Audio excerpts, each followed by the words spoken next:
Os tiranos estão lá reunidos, mas aqui no Brasil o bicho está pegando. A Advocacia Geral da União vai acionar criminalmente o senador Flávio Bolsonaro após uma postagem que associou Lula ao PCC e ao Comando Vermelho. Disse o advogado-geral da União: adotaremos as medidas necessárias para que o caso seja levado à esfera criminal. Palavras do Jorge Messias. O senador compartilhou montagem com fotos de Lula, Marcola e Fernandinho Beiramar, com a legenda: CV, PCC e PT, as três facções mais perigosas do Brasil. Segundo o governo Lula, a postagem atinge a honra pessoal do presidente e configura um possível ilícito penal nos termos da legislação. Representação da AGU deve ser enviada à Procuradoria-Geral da República nos próximos dias contra o senador Flávio Bolsonaro. André Marcília, é mais um espetáculo da juristocracia tupiniquim agindo politicamente, né? Ô Serrão, só duas prévias. No meu comentário anterior eu falei que a institucionalidade ela seria um alvitre. Eu quis dizer um assinte e não um alvitre. Alvitre é outra coisa. Só para deixar claro. E outra coisa, quero já também me desculpar, que eu estou com uma voz rouca aqui de locutor de AM noturna, porque a minha gripe segue firme e forte. E eu estive agora há pouco ainda no Oeste Sem Filtro, na minha participação de sexta no estúdio, então o ar-condicionado ainda me atingiu. Mas vamos lá. Então a gripe está firme e forte igual a tirania tupiniquim. Tá, beleza. É isso. Mas não nos derrubarão. Olha, em relação à AGU, a gente precisa entender o histórico. O histórico da AGU é de, basicamente, ser claque do governo. Infelizmente, a AGU foi transformada nesse governo, e, sobretudo, com o Messias, né, com o Jorge Messias à frente. Veja tudo que ele tem feito, e é sempre contra a liberdade de expressão. Nada que o Messias faz é a favor da liberdade de expressão. E parece que esse é o único assunto que interessa a ele, porque reverbera em público. O Messias é um nome cotado para o STF, ele tem essa ambição, vamos nos lembrar disso. Então, tudo que se publiciza em termos disso, e liberdade de expressão é um assunto que ganha ganha o público e que é polêmico, a AGU está à frente disso. Agora, sempre está do lado errado, sempre está contra a liberdade de expressão e sempre está buscando, de alguma forma, ser claque do governo.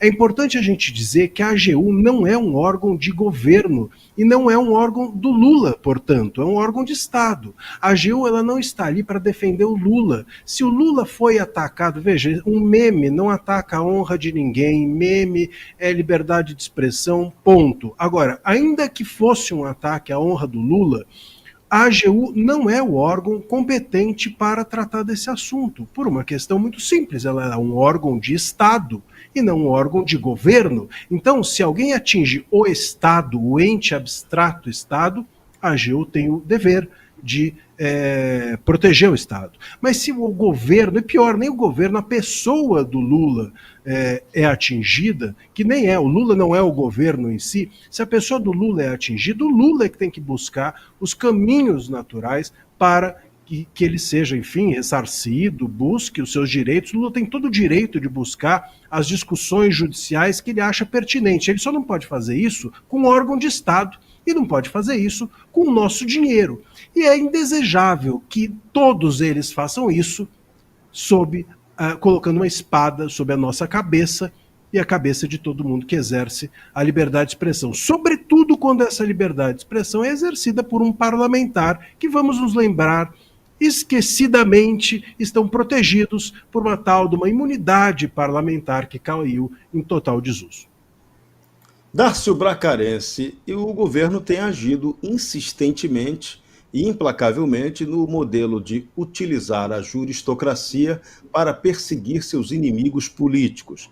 Foi assim recentemente com o deputado Gilvan da Federal, que disse desejar a morte de Lula, e também com o deputado Gustavo Gayer, que havia chamado até o ministro Silvio de Almeida de analfabeto funcional. Quer dizer, não pode falar mais nada, tudo é motivo para usar a juristocracia contra os opositores. E o vereador de Vitória, que nem era vereador, Dácio Bracarense, processado pelo Flávio Dino por apontar uma incompetência acerca de um decreto sobre armamento. Agora eu quero lembrar duas coisas. A primeira é que essa semana eles estavam debatendo no STF a possibilidade de agravar a pena para quem faz críticas a servidores públicos, incluindo os próprios ministros do STF. Todo mundo falou da discussão entre o Flávio Dino e o Mendonça, com as falas do Dino acerca de que não aceita ser chamado de ladrão. Isso tomou conta das redes sociais, mas ninguém se ligou que é um absurdo que um tribunal pare para debater o aumento de pena para quem critica o Estado inerte brasileiro num ambiente absolutamente absurdo que a gente está vivendo, e o tribunal parado debatendo como é que a gente pode punir quem critica o Estado e o roubo de velhinhos. E a segunda coisa é a seguinte: como que o Flávio Bolsonaro... Não, eu tenho que falar isso aqui, gente, desculpa, eu sou do partido do Flávio Bolsonaro, admiro o Flávio Bolsonaro, mas como que o Flávio Bolsonaro fala que as três facções criminosas do Brasil, mais perigosas do Brasil, são PT, PCC e Farc? E Comando Vermelho, que é quase a mesma coisa. Como que Flávio Bolsonaro diz que PT, PCC e Comando Vermelho são as três facções criminosas mais perigosas do Brasil? Como é que ele compara PT, PCC e Comando Vermelho? É um absurdo, porque imagina ele ser processado pelo Comando Vermelho e pelo PCC por fazer essa associação. Isso acaba, de uma vez por todas, com a imagem das duas facções criminosas, porque eu tenho certeza que o traficante não aceita que rouba dinheiro de velhinho, dinheiro de inválido, dinheiro de quem está numa cadeira de rodas. E isso a primeira facção criminosa tem feito, e faz muito. Já desviou dinheiro de merenda, desvia dinheiro de hospital, mata pessoas por falta de remédio. Eu acho que o Comando Vermelho e o PCC podem achar ruim esse tipo de declaração. Portanto, eu acho que o Flávio Bolsonaro tem que separar. Uma instituição faz tudo isso e ela é muito, muito, muito perigosa. As outras duas facções não. As outras duas facções vendem drogas, matam pessoas, fazem todo tipo de atrocidade, que é igualmente perigoso, mas nada se compara ao que o PT faz com o país, né? Pelo amor de Deus. Você está ligado no Bradock Show, oferecimento Golden Brasil. E novidades supremas que não são novidade nenhuma. STF já tem maioria para não aceitar a decisão da Câmara que teria derrubado aí o processo contra a ramagem. A primeira turma do Supremo Tribunal Federal já formou maioria para derrubar parcialmente a decisão da Câmara que suspendeu a ação penal contra Alexandre Ramagem. O voto de Fux, curiosamente, desapareceu do sistema nessa votação. Então, a maioria já está garantida, mas tem um mistério sobre o voto do Fux, que foi e voltou. O sistema do Supremo Tribunal Federal registrou o voto do ministro Fux contra a manobra da Câmara no caso Ramagem, mas esse registro inexplicavelmente foi retirado horas depois. O tribunal justificou o desaparecimento do voto como possível erro do sistema, apesar do voto ter permanecido visível por cerca de 20 minutos. Mesmo com a retirada do voto de Fux, a primeira turma já tem maioria formada por Alexandre de Moraes, Cristiano Zanin e Flávio Dino para rejeitar a decisão dos deputados. Falta o voto da Carmen Lúcia, tem até terça-feira para dar o seu voto. A decisão também ela é assustadora porque ela mantém Ramagem e Bolsonaro como réus no processo sobre a suposta tentativa de golpe de Estado para a tomada do poder e abolição violenta do Estado de Direito e organização criminosa, coisa que todo mundo sabe que efetivamente não aconteceu. O julgamento ocorre no plenário virtual, fica aberto até terça-feira, permitindo alterações ou pedidos de vista. André Marcília, como é que foi esse dia supremo? Como é que você viu essa decisão bastante previsível, né?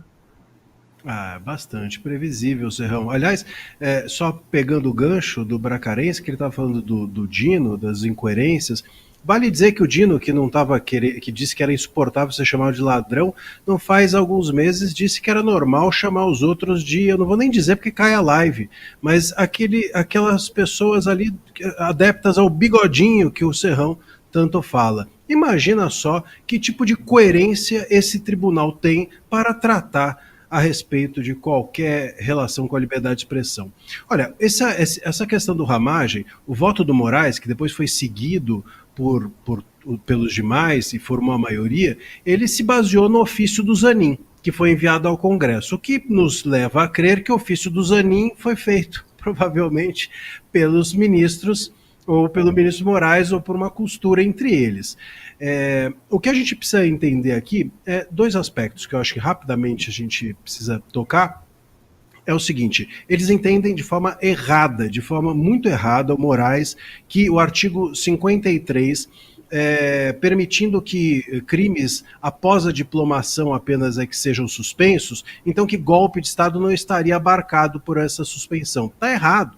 Veja, quando que se consuma uma tentativa de um crime ou uma tentativa de um golpe? Quando começa o ato de execução. A gente falou isso muito e todo mundo falou muitas vezes sobre isso, que até o momento em que começa o início da execução, você está no terreno da cogitação, da preparação, dos atos preparatórios. Tudo isso não é crime. Você pode passar 5 anos planejando assaltar o mercado. Se você não for lá, não é crime. Se você for lá e não entrar e não disser é um assalto, não é crime. No momento em que se inicia o ato, é crime. Qual é o início aqui da tal tentativa de golpe para a PGR? O 8 de janeiro de 23, o Ramagem foi diplomado em 22. Então, foi depois da diplomação. Está errada a visão do Moraes. E mais, se ele acha que começou os atos executórios antes, com base em algum entendimento da PGR, com base na tese disso, daquilo, ele já está avaliando o processo. Ele está antecipando, pré-julgando o caso, sem que toda a denúncia tivesse, sem que as denúncias todas tivessem sido recebidas, sem que as testemunhas tivessem sido ouvidas. Eles estão pré-julgando um caso que nem começou. Como é que pode? Então tudo isso é estranho, tudo isso é esquisito, tudo isso é passível depois de se anular adiante essa questão toda. E vou dizer mais, como é que a gente faz agora para julgar 2 ramagens? Dá para julgar 2 ramagens? Então tem o Ramagem que cometeu dano e que não vai ser julgado. E tem o Ramagem que cometeu a tentativa de golpe e que vai ser julgado. Como é que você coloca tudo e separa a pessoa física e jurídica? Elas vão ser 2 pessoas a serem julgadas?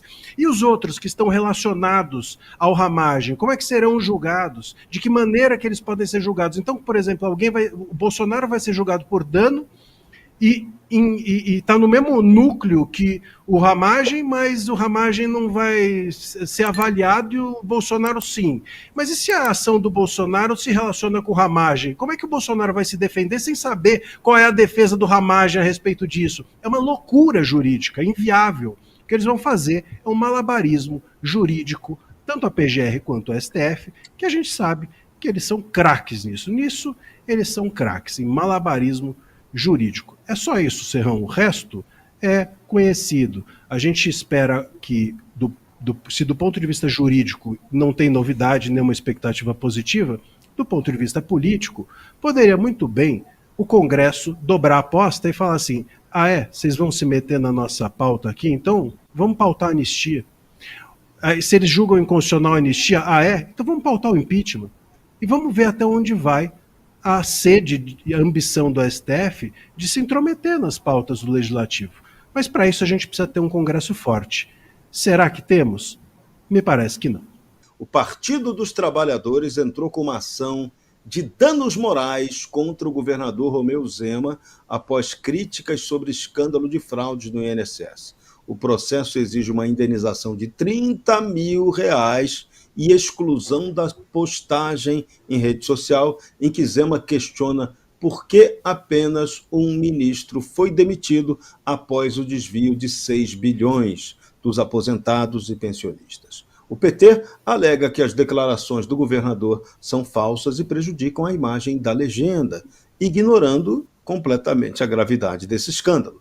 O partido tenta transferir responsabilidade, afirmando que os descontos irregulares teriam iniciado em 2019, no governo do tal do Jair Bolsonaro. A ação foi protocolada na 13ª Vara Civil de Brasília, no Tribunal de Justiça do Distrito Federal, enquanto investigações sobre fraudes seguem em andamento. Deputado, é justo o PT agora tentar processar, perseguir um presidenciável? No caso, o governador. Jorge, o PT em uma semana melhorou muito, porque semana passada o governador da Bahia queria matar 58 milhões de eleitores e jogar na vala. Agora está partindo para processar, querendo fulminar a liberdade de expressão.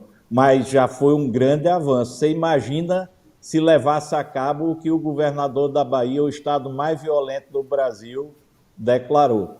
O outro lado é que o PT fez fama e deita na cama. Mensalão, petrolão, pensalão, que agora é a pensão de tantas pensionistas e também a aposentadoria. Então o PT não precisa que o governador alardeie que é permeado de corrupção, não. Ele mesmo se encarrega de fazer o seu trabalho. E o povo brasileiro está sentindo na pele o tamanho da corrupção do governo Lula III.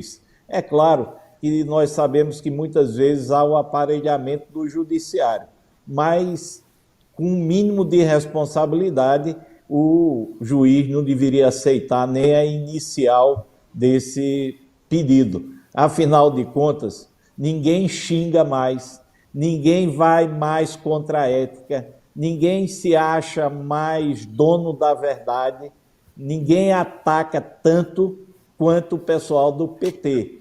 Pior do que isso, nenhum partido político brasileiro tem um rastro de corrupção que o PT deixou nos governos Lula e Dilma. Insuperável. Deputado Alfredo Gaspar, eu quero agradecer pela sua participação no nosso Bradock Show de hoje, com análises equilibradas sobre esse escândalo assustador e sobre o absurdo de atentado contra a nossa prerrogativa parlamentar. Sim. Posso fazer uma última pergunta para o deputado? Temos Pode, aproveita. Ele está atrasado, mas vamos lá. Fale a pergunta, vamos lá. Não, eu queria só pegar aquele gancho do quem julga os julgadores, né? Quer dizer, dentro do terreno do direito, portanto, a gente tem aqui uma encruzilhada, porque a Constituição entregou para o STF a possibilidade da última palavra, e que virou a única palavra. Agora, então, o caminho me parece ser político, já que não vai haver uma autocontenção deles. E aí, qual é a chance, deputado, de nós termos, é claro que depende do Mota, isso ainda vai ser visto, mas qual é o clima para um segundo recado, um terceiro recado, quer dizer, a dobra da aposta, trucar em relação ao STF dentro do jogo político?